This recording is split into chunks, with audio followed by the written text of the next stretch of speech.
teman-teman. Ya, pagi ini kita bersama Papa Gadri Kitchen ya, Iren ya. Di rumah produksinya. Oh iya. Dan sekarang kita sedang bersama Pak siapa Pak? Oki. Pak Oki. Ya. Jadi Pak kan Oki ini Papa Gadri kurirnya. Kitchen ini ada layanan delivery-nya. Ya. Nah, Pak Oki ini adalah salah satu kurir di Papa Gadri Gadri Kitchen. Kitchen. Kita mau ngobrol sebentar sama Bang Oki ya. Ya. Bang Oki udah berapa lama jadi kurirnya Papa Gadri Kitchen? 2 tahun. 2 tahun ya. Selama 2 tahun itu pernah ngantar kemana aja Bang?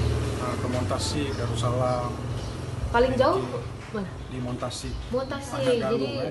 anak Galung ya. Berarti Papa Gadri Kitchen ini bukan hanya untuk warga kota Banda Aceh aja ya, Andre ya? Iya. Montasik itu kan dia di Aceh besar. Aceh besar, dan itu Dan jauh. lumayan jauh dari Banda sini Aceh. gitu. Jadi begitu ya teman-teman.